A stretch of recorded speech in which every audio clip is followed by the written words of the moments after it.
Olá, sejam muito bem-vindos ao Família na Real. No programa de hoje nós vamos falar sobre um tema que ainda gera muitas dúvidas e debates acalorados: guarda compartilhada e direito de convivência. Apesar de ser a regra no Brasil, muitas mães ainda se veem sobrecarregadas na criação dos filhos, lidando com o desafio da corresponsabilidade, que na prática muitas vezes não acontece. Além disso, nós queremos trazer um olhar especial para a aplicação do protocolo de gênero nesse contexto, principalmente no mês da mulher, quando reforçamos a importância da equidade e da justiça na parentalidade. Começa agora o Família na Real pela TV Cidade Verde.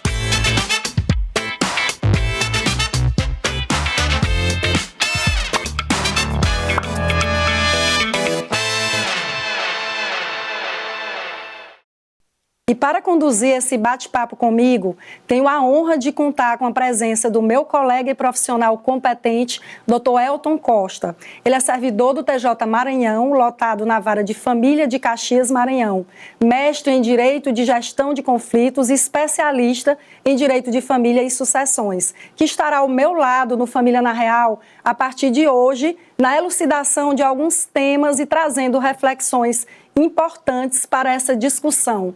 Elton, seja muito bem-vindo mais uma vez. Muito feliz que você esteja aqui, meu amigo. Vamos sentar. Seja muito bem-vindo aqui ao nosso Família na Real. Então, Elton, eu queria inicialmente reforçar a minha gratidão por você estar aqui.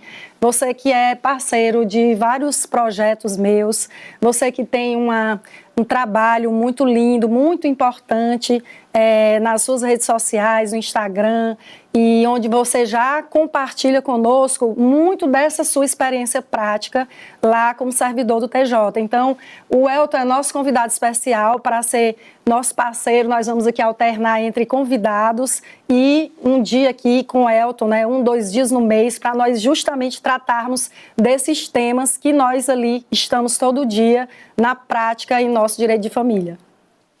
Bom, Rosa, primeiramente queria parabenizar, né, você pelo sucesso do programa. Realmente é algo muito importante, né, levar o conhecimento, né, de uma forma simples, de uma forma didática, que a população possa vir a entender. E o seu programa cumpre muito bem essa missão. E não tem como não ficar honrado, né, agradecido com o convite de participar de uma forma periódica, aqui para a gente dialogar, trazendo além das questões teóricas, mas e principalmente a nossa expertise prática. Você como defensora pública aqui do Piauí, eu como servidor do TJ do Maranhão. Então eu acho que a gente tem muito a contribuir com o diálogo e levar a informação de uma forma, repito, simples e entendível para toda a população. Excelente. Elton, e como você pôde perceber no início do programa, nós falávamos um pouco sobre a guarda compartilhada. Elton, eu vejo muitas dúvidas ainda da população no que tange a esse tema, principalmente por essa questão de confundir a guarda compartilhada com o direito de convivência, justamente porque o termo compartilhar leva a essa ideia ali de sempre aquele mito, 15 dias na casa do pai, 15 dias na casa da mãe. Então, eu já queria começar aqui o nosso bate-papo falando que os pais, na maioria das vezes, eles confundem a guarda compartilhada com essa divisão de tempo igualitário entre os pais. E para que você não diga aí como é que funciona de fato a guarda compartilhada e como ela é definida ali, como define-se a convivência da criança entre os pais. Para a gente já iniciar pelo conceito de guarda. Excelente. Eu vou trazer uma pequena contextualização conceitual para a gente começar a entender o Instituto da Guarda. Lá atrás, a guarda ela era interpretada como ter para si, guardar. Então, os filhos, à época que eles ainda não tinham em sua plenitude os seus direitos levados em consideração pelo sistema de justiça, então a guarda era tida como ter para si, um poder que o pai tinha ou a mãe tinham sobre os filhos, né? Tanto que a gente até hoje, né, quando eu digo a gente, nós do mundo jurídico, temos o costume de adotar o termo o detentor da guarda, né, como se detivesse alguma coisa. O tempo foi passando, as coisas foram se ajustando, depois nós viemos, foi cunhado aquele conceito de tomada de decisão, guarda como a tomada de decisão pelos genitores. E aí nós tivemos aquela guarda compartilhada, os dois genitores compartilham as decisões, guarda unilateral, só um dos genitores. Foi uma melhoria? Sim, mas ainda se tinha uma pequena distorção. Em que ponto? Aquele genitor que tinha a guarda compartilhada, compartilhava a guarda do filho com o outro genitor, mas que não participava ativamente do cotidiano da vida daquele filho, em muitos dos casos, a gente sabe dessa realidade, se tornavam, aí me permitam entre aspas, um mero pitaqueiro. Por quê? Porque na hora que precisava tomar as decisões da vida do filho, ele participava, mas ele não estava ali no dia a dia. Hoje, Rosa e queridos telespectadores, já se interpreta a guarda na perspectiva de uma autoridade parental, de uma responsabilidade que os pais têm para com os filhos. Então, hoje, o compartilhamento da guarda seria um compartilhamento da responsabilidade, dos deveres, dos cuidados que os pais têm com os filhos. Então, nessa perspectiva, a gente precisa distinguir guarda como responsabilidade. Eu acho que você deve lembrar, você já tem muito tempo de defensoria, antigamente nós tínhamos o termo, quando se expedia um termo, era guarda e responsabilidade. Com o passar do tempo, o verbete, né, e responsabilidade foi sumindo e ficou só a guarda. Mas, graças a Deus, parece que nós estamos retomando essa perspectiva de responsabilidade dos pais quando se fala de guarda. Então, a gente precisa fazer essa distinção clara. Guarda é responsabilidade, tomada de decisão dos pais, gestão da vida dos filhos pelos genitores, pelo pai e pela mãe. A convivência, em termos simples, é aquele período, aquele tempo que cada um dos genitores passa com os seus filhos. Então, guarda é tomada de decisão, é responsabilidade dos pais, aí entenda-se pai e mãe, para com os filhos, e convivência é o tempo que cada um dos genitores passa com o filho ou com os filhos. A interpretação que a gente tem, ou que alguns têm, é que esse período de convivência ele precisa ser exatamente igual quando a guarda é compartilhada. Mas isso não necessariamente se repercute na forma prática. Você sabe muito bem disso. O que a lei fala lá no Código Civil? Que essa convivência, esse tempo que cada um dos genitores vai passar com o filho, ela deve ser a mais equilibrada possível. Então, o que acontece de fato? Vai se analisar cada situação, cada caso concreto, como a gente costuma falar. Por quê? Porque essa divisão do tempo que a criança, independentemente da guarda, da modalidade da guarda, vai passar com cada um dos genitores, vai depender das circunstâncias fáticas da vida daquela conjuntura familiar. O tempo de trabalho, a profissão de cada um, tempo de escola, enfim, todas essas questões vão ser analisadas para que, de fato, se determine qual será a modalidade de guarda, de responsabilização da vida dos filhos, se compartilhada ou unilateral, e em que situações, em que circunstâncias, em que momentos, em que tempo o filho conviverá com o pai e com a mãe. Excelente. Então, a gente já viu aqui, pessoal, o principal conceito. Aqui no Brasil nós temos duas modalidades de guarda, que são a guarda unilateral e a guarda compartilhada. A lei de guarda compartilhada, ela vem aí do ano de 2014. Então, essa alternância, na verdade, que todas as pessoas confundem com o próprio conceito de guarda compartilhada, é a alternância da convivência. E essa alternância, ela pode se dar de várias formas, de acordo, como o colega Elton falou, da própria conveniência da criança, dos horários da criança e também dos pais, dos horários dos pais. Perfeito, Rosa. Minha querida, olha que interessante. A gente sabe que a guarda compartilhada ela é a regra no Brasil, está lá no Código Civil, né? Mas ainda há muita resistência para a sua aplicação efetiva, né? Seja no cotidiano das famílias, seja pelo próprio judiciário, para a aplicação dessa regra, principalmente quando há conflito entre os genitores, né? Então, quais são, na sua visão, os principais desafios para que essa corresponsabilidade realmente aconteça na prática? Elton, e a gente vê que esse tema é muito polêmico. Existem, inclusive, profissionais que não concordam com essa fixação da guarda compartilhada sendo a regra no ordenamento jurídico. Então, nós vamos conversar um pouco sobre isso aqui. E, na prática, eu pontuei alguns fatores aqui que, para mim, né, e certamente você vai poder comentar, são os principais desafios para essa falta de implementação, ou seja, essa dificuldade de se aplicar na prática a guarda compartilhada.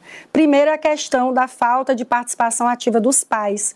Nós vemos ali que muitos pais mesmo, o pai, o genitor, ele enxerga a guarda compartilhada apenas como um direito de visita e não como uma real divisão de responsabilidade. Então, a gente viu que compartilhar a guarda é o quê? É dividir essas responsabilidades.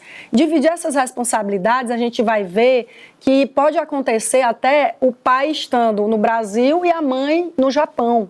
Por quê? Porque hoje, com os meios de comunicação, eu posso perfeitamente, Ailton, conversar com o pai da minha filha e dizer, olha, vamos aqui discutir onde é a escola que ele vai estudar. Vamos aqui discutir quais são as atividades extracurriculares que ele vai fazer, onde ele vai morar. Então, isso é dividir as responsabilidades. É acompanhar a criança na escola, é acompanhar a vida da criança. Só que, infelizmente, muitos pais aqui, isso a gente vê na prática, acaba o relacionamento, união estável, casamento, namoro, e eles meio que deixam de lado ali o filho. E eles querem o quê? Combinar, fixar uma visita, que hoje a gente nem fala visita, a gente fala convivência. Exatamente porque quem visita é estranho. Eu visito um amigo, eu visito um colega, eu visito uma pessoa que não, né, mas o meu filho eu preciso conviver. Então, essa é uma das questões que eu vejo. A outra é a resistência cultural. Ainda tem assim, uma ideia enraizada de que a mãe deve ser a principal cuidadora, o que dificulta a real aplicação do compartilhamento. Então, essa resistência cultural, muitas vezes ela existe tanto na cabeça da mãe quanto na cabeça do pai. Por diversas vezes a gente atende algumas mãezinhas que elas têm essa dificuldade de, ao final da relação, elas dividirem as tarefas. Ao passo que elas reclamam que estão sobrecarregadas, elas têm medo. Doutora, ele nunca dormiu com meu filho, ele nunca deu um remédio, ele nunca ficou com a criança, como é que eu vou deixar ele passar uma semana com o nosso filho na casa dele? Quem vai ficar? Então, sempre é um assunto muito complexo, porque envolve em todas essas questões que são muito peculiares a cada família. E uma outra questão muito importante, que talvez seja a pior de todas, é a dificuldade de diálogo entre os pais. A gente vê que muitas vezes na nossa área e quase sempre, os pais eles não se entendem após o final da relação. Eles não conseguem estabelecer o mínimo de respeito para dialogar sobre a vida do filho. Então, como compartilhar a guarda? Como eu vou decidir sobre a gestão dos interesses do meu filho se eu não tenho o menor diálogo com o pai dele? E aí também tem a questão, às vezes, da infraestrutura, da logística, né? Eles moram em locais distantes, ou o judiciário também não consegue fiscalizar aquilo ali, não tem estrutura e as pessoas precisam sempre demandar a justiça. Então, isso tudo dificulta. São algumas aqui questões que eu coloquei que eu vejo mais na prática, Ailton. Perfeito, Rosa, perfeito. Você tocou em alguns pontos bem interessantes. O primeiro deles, a questão da geografia, por assim dizer. O STJ já decidiu mais de uma vez, né, que o fato dos pais, e aí obviamente a criança não tem como ser dividida, ela vai ter que morar com um deles. Quando os pais moram, por exemplo, em cidades diferentes, em países diferentes, o STJ já disse que não tem problema, isso não é um empecilho para quê? Para que se compartilhe a guarda, as responsabilidades, a tomada de decisão. Porque, como você bem frisou, hoje com a tecnologia você consegue conversar, um pai consegue conversar com o filho, uma mãe consegue conversar com o filho pelo telefone. Monitorar, acompanhar, isso é perfeitamente possível. Outro ponto super interessante que você pontuou é a falta de diálogo. Isso aí realmente ainda é um entrave. Por quê? Porque por mais que existam algumas medidas coercitivas para punir, a gente vai até conversar sobre isso lá na frente, né, para punir esse tipo de prática, mas, na realidade, no cotidiano dessas famílias, quando pai e mãe não têm o mínimo de diálogo, isso vai ter uma repercussão fática na vida dessas crianças, independentemente da modalidade da guarda, independentemente do regime convivencial. Se não houvesse mínimo de diálogo entre pai e mãe, após o rompimento, vai ficar muito difícil que essa situação repercuta no que é melhor para o filho. Certo. Elton, agora a gente vai ouvir um pouco as pessoas da rua, especialmente mães que a gente teve acesso, para saber quais são as principais dúvidas em relação ao tema. Hoje é complicado para as próprias crianças, porque os pais, tem muito homem, hoje em dia, não generalizando, mas tem muito homem que atinge a criança para prejudicar a mãe, achando que prejudica a mãe. E eu quero saber assim, se hoje a justiça dando a guarda só para um deles, tipo para a mãe que conserva mais a criança, pensando só na criança, não em ambas as partes. Eu sei que todos os dois têm direito para a justiça dar guarda só para um deles, ao invés de guarda compartilhada. Elton, essa é uma dúvida, né? Isso, inclusive, é uma vontade de muitas mães que vão à defensoria, dizer, doutora Rosa, o que fazer para o juiz fixar a guarda unilateral? Então, eu queria que você comentasse um pouco, se entrando na questão dos conflitos aí entre os pais, se é possível que a guarda compartilhada seja fixada, como a gente conversou, unilateralmente para a mãe ou para o pai. E é impossível a gente não entrar nessas questões de gênero nesse tema, né? Então, por isso é que a gente vem falando sempre aqui, e tem até a questão do protocolo que a gente vai conversar um pouco. Então, a dúvida da mãe foi essa, né? Sim, super interessante, Rosa. E aí, você tinha pontuado agora há pouco sobre uma questão sociocultural, né, que nós vivenciamos e que a mãe, né, é a mais adequada para ser a cuidadora dos filhos, né? Isso nós vimos muito claramente agora na dúvida da telespectadora, né? Ela colocou que a mãe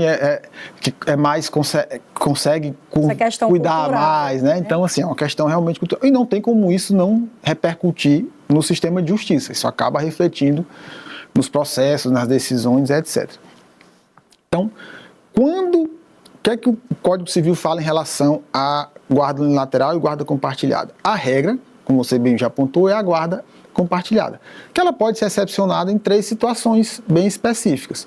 Quando um genitor não reúne condições de ter responsabilidade, cuidar da vida do filho, quando um dos genitores informa ao juízo no processo que não tem a intenção, não quer, né, participar da vida do filho, das decisões, da gestão da vida do filho, e uma recente decisão de 2023, que é quando há indícios, né, de violência doméstica ou familiar. Então, nessas 3 situações, é que pode-se pensar em afastar a modalidade compartilhada, a cogestão, né, corresponsabilidade dos pais em relação aos filhos, e aplicar a modalidade unilateral, ou seja, somente você vai ser a guardiã, mamãe, ou somente você, papai, vai ser o guardião. Então, isso vai depender muito, aí eu volto a frisar, do contexto, da realidade vivenciada naquela situação.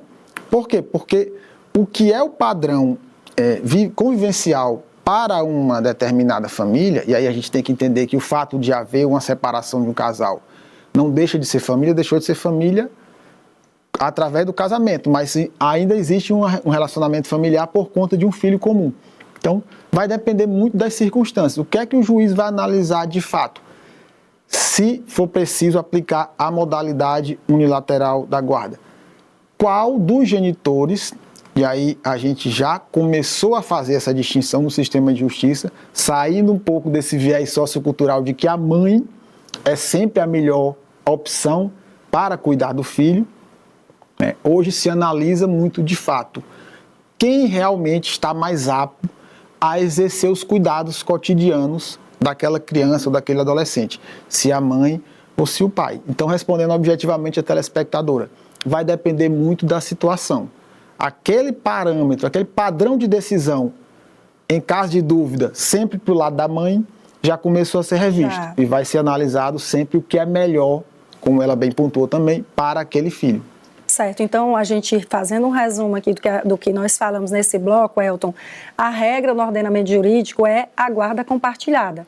Mesmo que exista conflito entre os pais, mesmo que os pais estejam morando em cidades, até estados, até países diferentes, porém, existem algumas situações excepcionais. Então, quando ela pergunta, pode dar a guarda unilateral para a mãe nos casos que o doutor Elton disse, vem expresso na lei civil, que é caso de risco para a criança, violência doméstica, questões que o próprio pai diz, eu não tenho interesse em compartilhar a guarda, e quando o próprio juiz analisa aquele contexto, ou seja, realmente, de fato, vai ser melhor para a criança ter essa guarda compartilhada? Então, muitas vezes, o que o Elton falou aqui, em relação a conflitos, o pai diz uma coisa e a mãe diz outra no processo. Como o juiz vai decidir o que é melhor para a criança? E aí vem a importância do estudo social, né? Que é a equipe multidisciplinar que vai lá na casa da mãe, na casa do pai, que vai na escola, que vai tentar fazer uma investigação ali para se saber como aquela criança vai viver na casa de cada um deles. Mas o certo é que, por que a legislação impôs a guarda compartilhada? Porque a criança ela não pode ficar à mercê de problemas conjugais, problemas que se referem ao casal. Então, se esse casal não se resolveu, não se decidiu, não consegue conversar, eles têm que tentar, de todas as formas, conseguir para que eles possam educar a criança. Se não for possível, de jeito nenhum, a guarda compartilhada vai ficar muito difícil de ser implementada. Só que o juiz ele não vai deixar de aplicar por causa disso. Daí a importância da consciência desses pais de que eles precisam se esforçar para decidir a vida de seus filhos. Então, nós vamos já para o intervalo. Então, antes de nós irmos aqui para o intervalo, eu quero lembrar que por meio desse contato que aparece no seu vídeo, você pode sugerir temas, tirar dúvidas, fale com a gente, vai ser o maior prazer ter sua participação aqui no Família na Real. Então, agora sim, nós vamos para um rápido intervalo e a gente volta já já.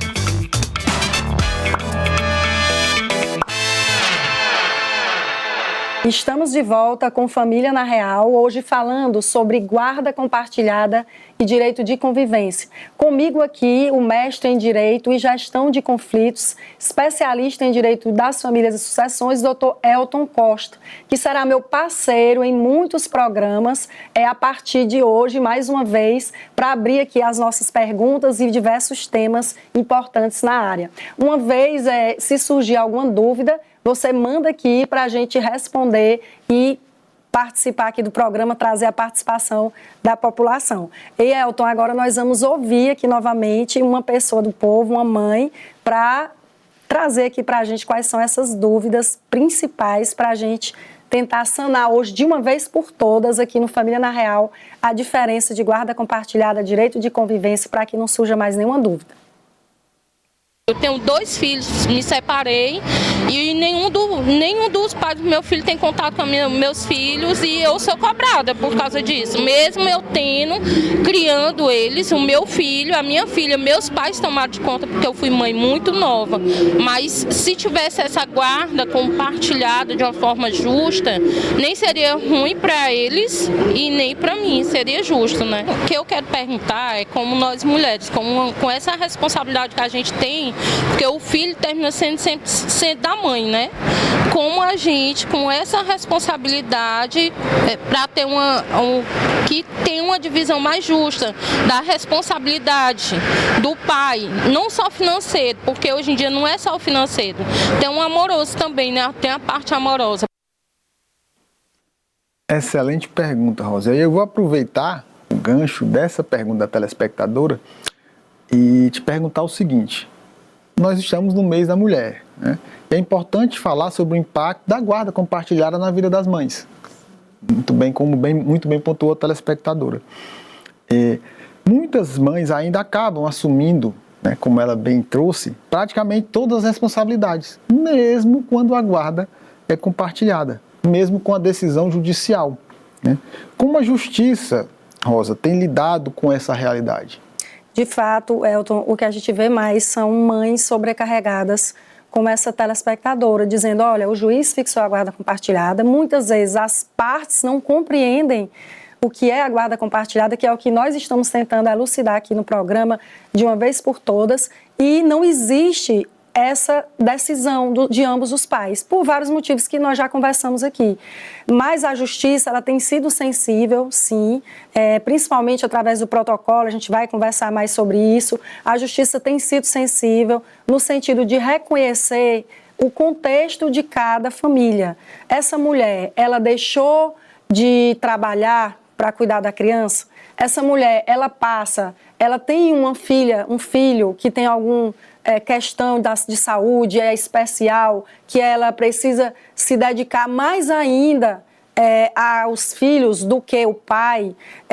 Essa questão hoje, Elton, de uma tabela de convivência já preparada pelo judiciário, como antes a gente tinha, que bom que está sendo flexibilizada, de fato, de acordo com a realidade das famílias. Porque o que é que a gente via? Olha, o pai vai pegar a criança a cada 15 dias. É o que a gente chama do pai McDonald's, né? Ele vai ali dar um McDonald's para a criança no fim de semana a cada 15 dias, ou seja, ele vai ter contato com o pai 2 vezes no mês. Como assim, guarda compartilhada?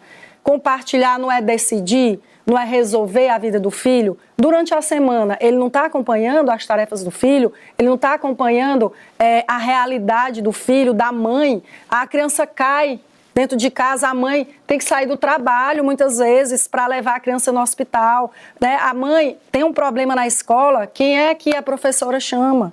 Chama a mãe. Então, como é que esse pai pode ver um filho a cada 15 dias? Então, diante de todas essas peculiaridades, e aqui, Elton, a gente sempre diz, que a gente não está aqui só defendendo mulher, defendendo homem, a gente traz aqui a realidade do direito de família, da jurisprudência, do direito das famílias contemporâneo, que a gente diz. Então, tanto o pai quanto a mãe, eles têm esse dever parental.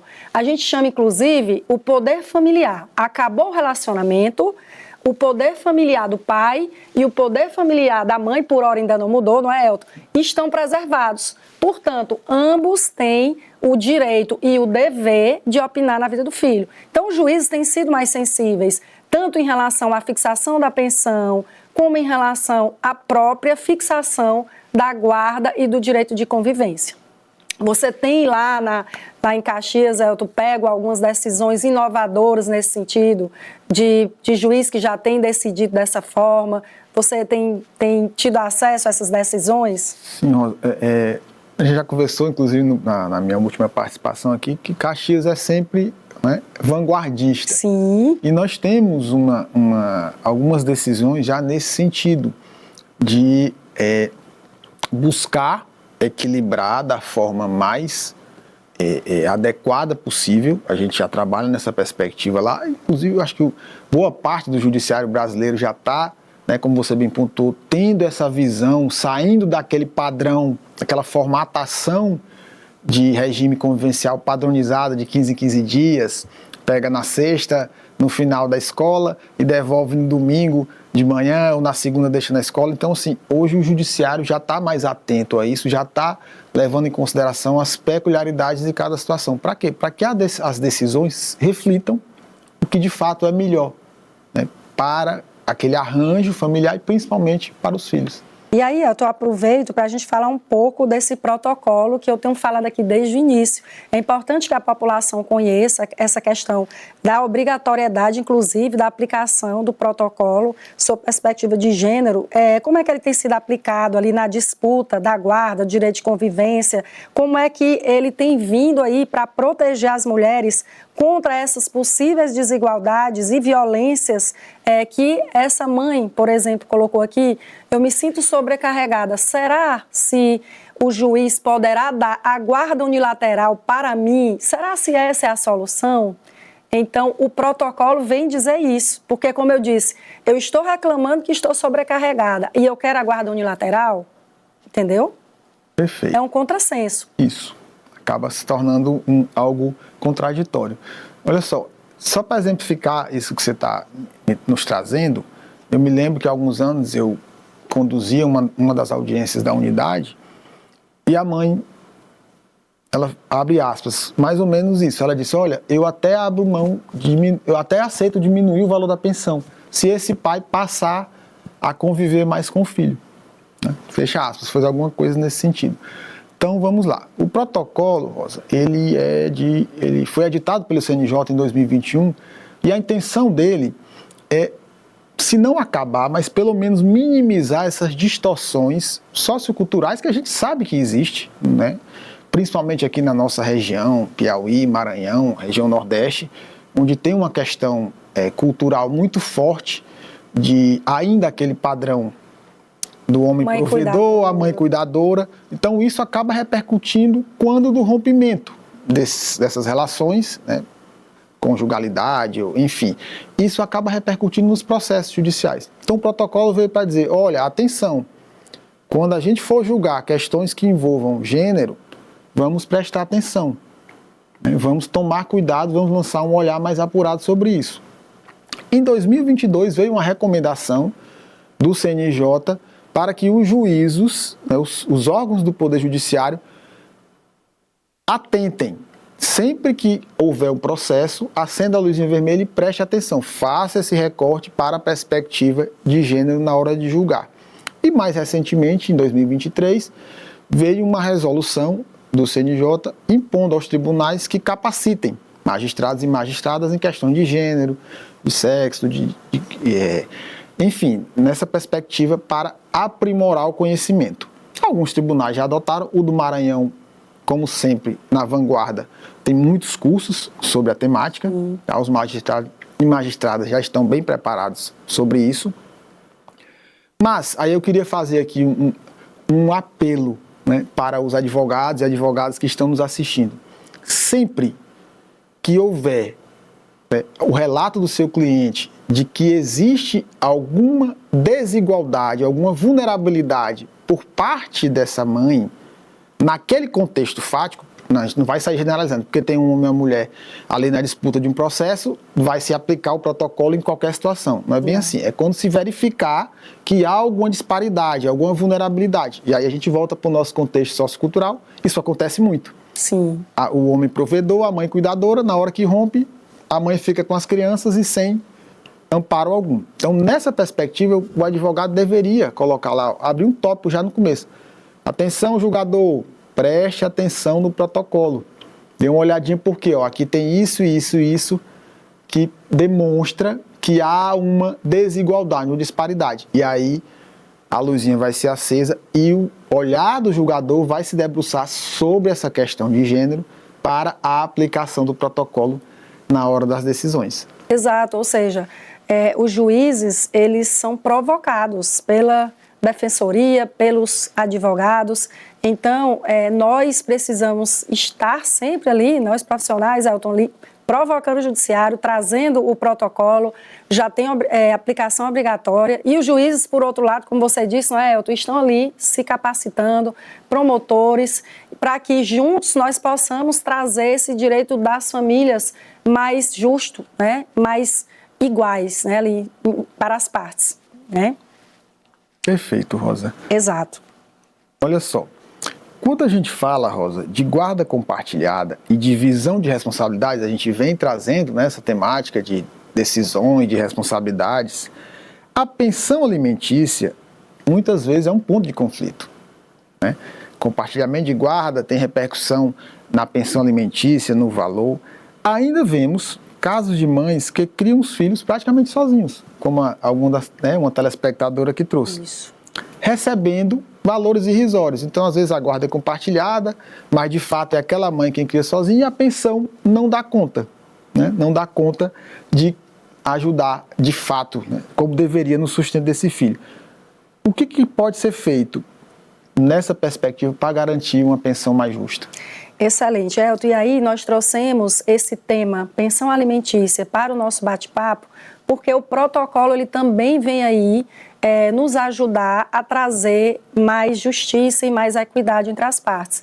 Então, a gente sabe que uma das maiores dificuldades numa ação que envolve ali um divórcio, entre as partes que não estão bem resolvidas, que não têm um bom diálogo, é a questão da renda do pai ou da mãe. Então, no direito das famílias, aquele que paga a pensão é chamado de alimentante. Então, a gente tem essa dificuldade porque, para o juiz fixar a pensão alimentícia, conforme a lei, ele precisa saber dos rendimentos do pai, que é o que a gente chama de possibilidade, e saber das necessidades daquela criança, que são o quê? As necessidades, e aí cabe ali naquele processo ou naquele acordo que vai se tentar naquela família, trazer isso de uma forma bem detalhada.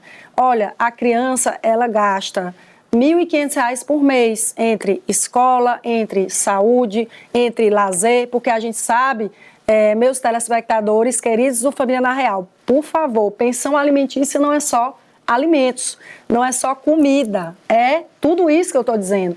A Constituição fala de todas as necessidades ali da pessoa, né, do princípio da dignidade da pessoa humana. Então, é educação, lazer, saúde.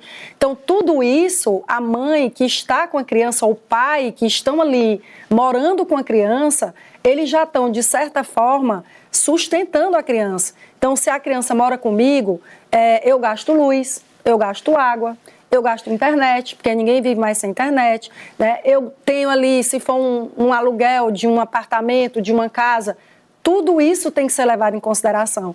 E muitas vezes o pai ele diz, olha, eu só ganho um salário mínimo, então eu só posso pagar tanto. E aí, pelo princípio da proporcionalidade ali, que a lei determina, quem ganha mais, paga mais. Só que essa mãe que não ganha, como é que ela vai pagar, Elton? Essa mãe que não trabalha, que ela precisa se dedicar ali à família, ou ela começou no relacionamento vivendo para os filhos, sob essa perspectiva, e ingressou no mercado de trabalho agora, ela tem uma renda menor. Então, o protocolo ele veio para isso, para dizer, olha, essa mulher, apesar de ela não ganhar mais do que ele, mas ele mora lá, de alguma forma, ela está dando um jeito de sustentar aquela criança. A mãe ajuda, que é a avó da criança, e aí o juiz vem, pois olha, então a gente vai aumentar o valor dessa pensão, considerando que essa mãe já está vivendo com o filho. Fora a questão do trabalho invisível da mulher, que nós vimos aí, que foi tema até do Enem. Então, essa mulher, ela dedica não só dinheiro, ou esse pai que mora com a criança, ela não dá só dinheiro, ela não paga só as contas da criança, ela dedica tempo, que é assim, vale ouro hoje. Ela deixa de estar cuidando da vida dela, dos interesses dela, dos sonhos dela, para o quê? Cuidar do seu filho. Então, tudo isso vai ser levado em consideração na fixação da pensão. E aí nós podemos nos valer, Elton, que aí você pode até comentar das formas que o juiz pode descobrir esses rendimentos do pai, que você é expert nisso, né? Então nós temos aí na justiça que também é uma dificuldade, o pai pode dizer, olha, eu ganho tanto. Como é que nós podemos aí profissional fazer para ter mais certeza dessa renda que o pai não diz lá no processo, que ele omite ali no processo? Ou a mãe, claro, né? Perfeito, Rosa. Olha, cada vez mais, dessa perspectiva do trabalho invisível, do trabalho não remunerado, cada vez mais as decisões, né, nos tribunais brasileiros têm levado o protocolo de julgamento, né, para julgamento com perspectiva de gênero, levado em consideração essa questão desse trabalho não remunerado dessa mãe, ou seja, desse cuidado, levar esse cuidado em consideração na hora de balizar.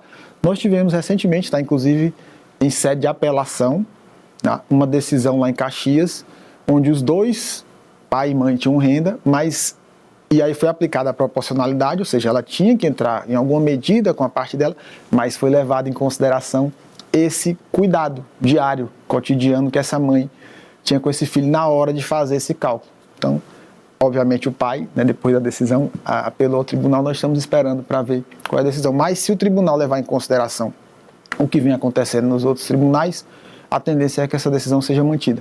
E aí, respondendo objetivamente a sua pergunta, nós temos, o próprio judiciário tem alguns mecanismos, né, por exemplo, a teoria da aparência, que é aquele pai que oficialmente, na carteira assinada ou na declaração de imposto de renda, tem uma renda X, mas o padrão de vida que ele vive, que ele ostenta, não condiz com aquela renda declarada oficialmente. Então a gente tem como investigar isso aí.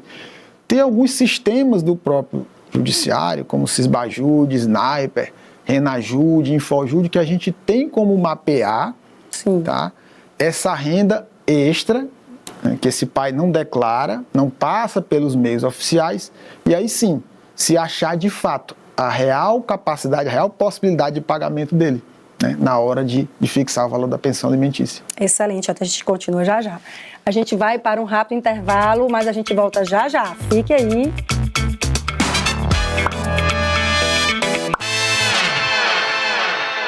Estamos de volta com Família na Real pela TV Cidade Verde, canal 5.2, hoje falando sobre guarda compartilhada e direito de convivência, com meu colega aqui, ilustre amigo Elton.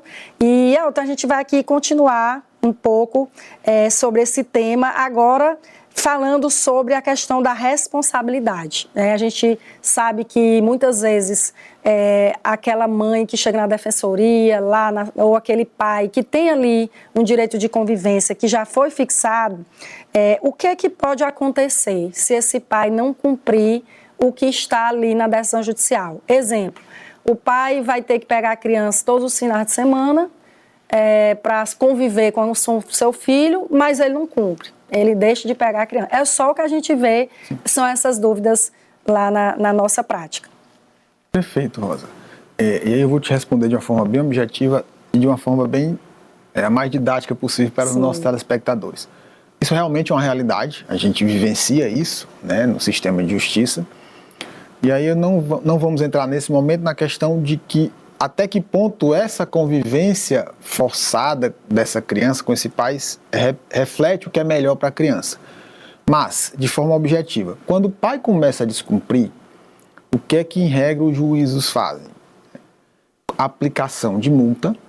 Então, ele vai aplicar uma multa por descumprimento. Então, se o pai tem aquele dever, está lá estipulado, decidido judicialmente, que ele vai conviver com o filho todo final de semana, ou independentemente ou final de semana, ou durante a semana, um dia sim, outro não, enfim, está lá regulamentado. Ele começa a descumprir, quando isso é informado no processo, o juízo tende a fixar, ele vai fixar, melhor dizendo, uma multa por descumprimento.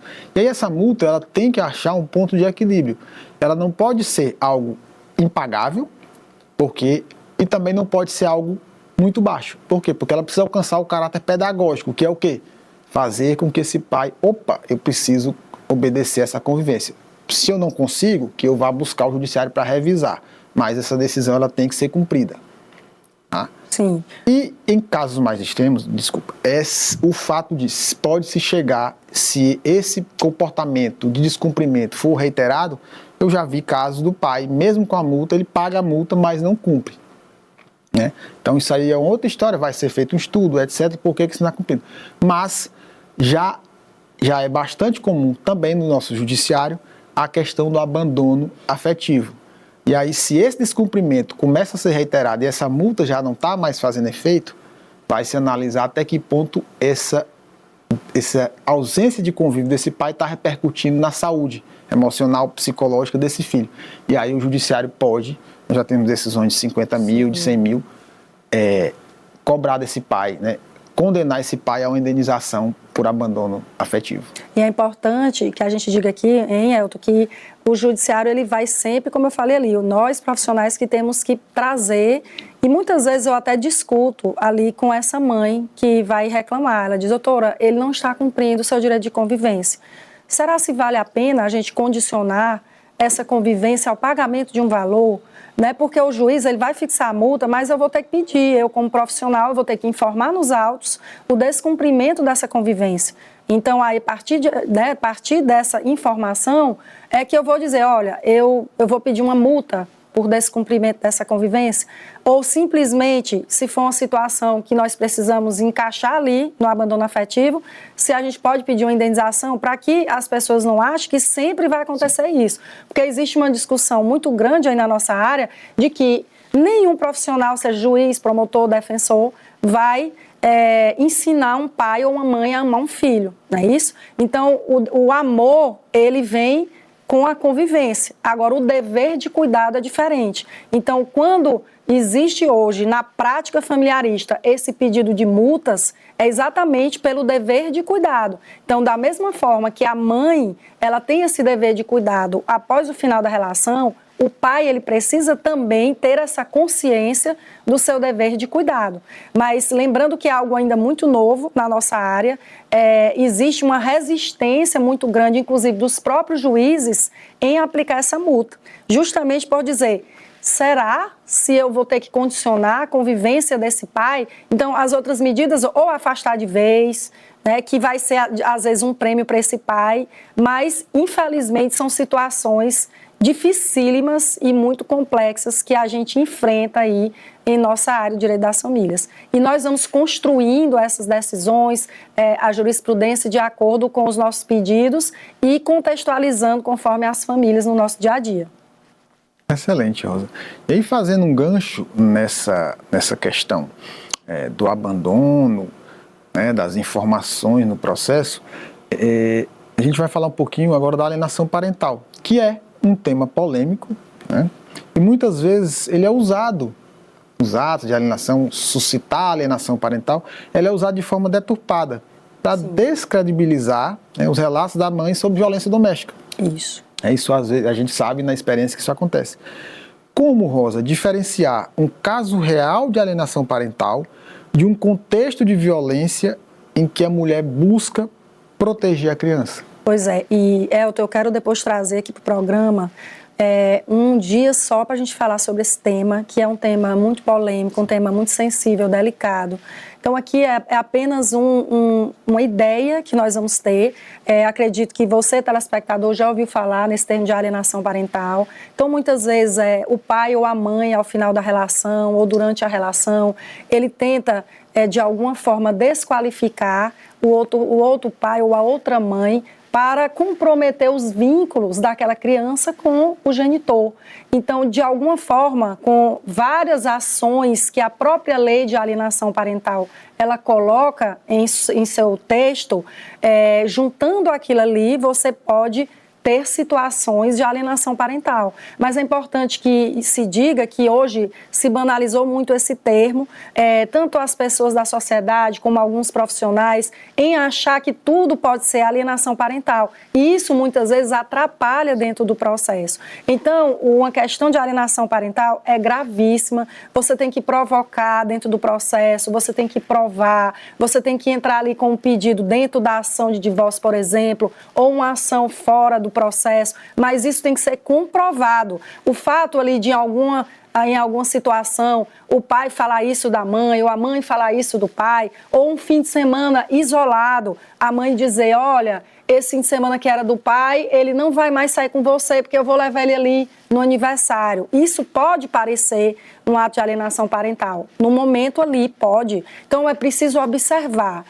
Todo o contexto, isso está afastando a criança do pai, isso está trazendo algum transtorno de saúde para aquela criança, isso está, de alguma forma, adoecendo aquela criança, afastando a criança do pai e da família do pai, da mãe e da família da mãe. Então, tudo isso tem que ser levado em consideração. O que difere totalmente de situação de violência doméstica, em que essa mãe, ela sofre violência, seja no aspecto patrimonial, seja no aspecto físico, seja no aspecto ali psicológico. Então é preciso que isso esteja muito bem assistido por um profissional especialista, porque são situações extremamente sensíveis e que a pessoa que mais sofre pode ser a criança. Não é isso, Elton? Perfeito. Elton, então eu queria ouvir mais uma mãe aqui do povo para a gente trazer uma dúvida aqui para a gente conversar. Eu queria saber, de acordo com a lei, qual seria a melhor forma para a criança da guarda compartilhada? Pois é, Elton, essa pergunta ela é muito boa porque ela meio que vai aqui fechar o nosso bate-papo, né? E nesse cenário aqui que nós conversamos, qual seria o cenário ideal? Como a guarda compartilhada deveria funcionar para garantir o melhor interesse da criança? É como assim um recado que a gente quer mandar para os nossos papais e as nossas mamães para dizer, olha, a guarda compartilhada na lei deve ser assim. Perfeito, Rosa. Excelente pergunta, a gente não poderia fechar de uma forma melhor.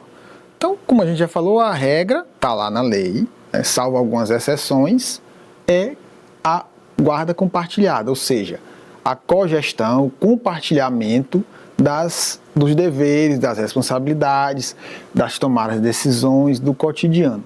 Como isso se daria da forma ideal?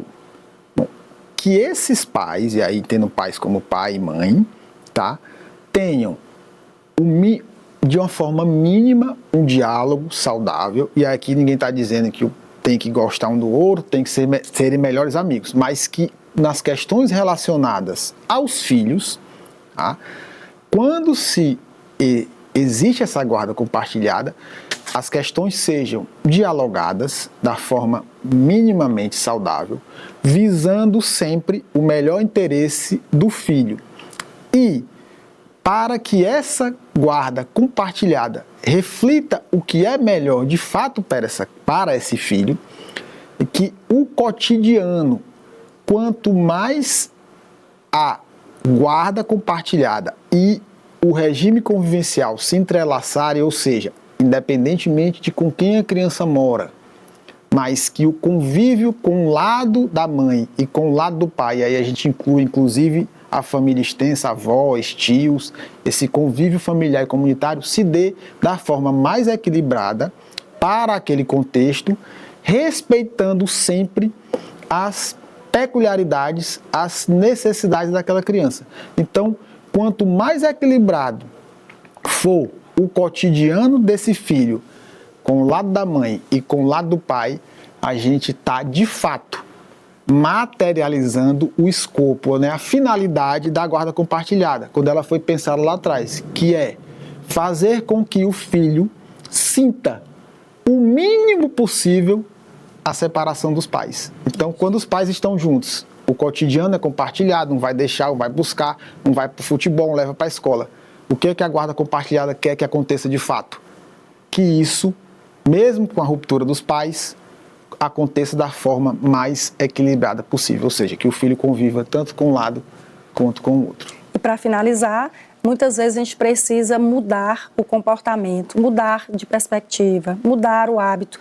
Eu digo muitas vezes, quando eu converso com as partes na defensoria, Elton, porque no final da relação podem ter existido diversas situações que trouxeram conflitos para aquele casal, brigas, mas existe ali um serzinho que não pediu para nascer, que ele não tem culpa, e o mínimo que ele pode querer é a participação do pai e da mãe na vida deles, porque já é um momento difícil.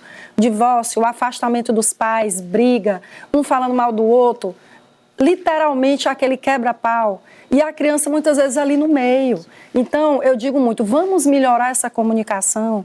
Muitas vezes você sempre está falando com seu ex-parceiro de uma forma agressiva, de uma forma na defensiva, de uma forma de culpabilizar o outro. Então, eu sempre digo, vamos melhorar a comunicação, ser mais empático, se colocar no lugar do outro, tentar pensar na criança. Devolveu a criança 7h05 da noite, vai brigar por causa de 5 minutos. Então, eu digo muito, a guarda compartilhada ela só vai dar certo se os pais fizerem ali, em se empenharem para que dê certo, porque senão essa criança vai sofrer e a guarda compartilhada ela vai ficar sem nenhuma efetividade. Hoje nós trouxemos reflexões importantíssimas sobre a guarda compartilhada e o direito de convivência e o papel da mulher na criação dos filhos após o término do relacionamento. Como vimos, ainda há um longo caminho para que a corresponsabilidade parental ela aconteça de forma equilibrada, sem uma sobrecarga para as mães e garantindo os direitos das crianças. Eu agradeço aqui ao meu amigo Elton por estar aqui comigo, contribuindo com sua prática, expertise em temas tão necessários e muito obrigada, viu, Elton, por estar aqui mais uma vez. Estaremos juntos aí ao longo desse mês novamente. Sempre a satisfação, muito feliz, muito agradecido, muito honrado com o convite e sigamos. Foi excelente. E eu agradeço também a você que nos acompanhou até aqui e lembre-se, no coração de cada família existe uma história a ser contada. Cuide bem das suas relações.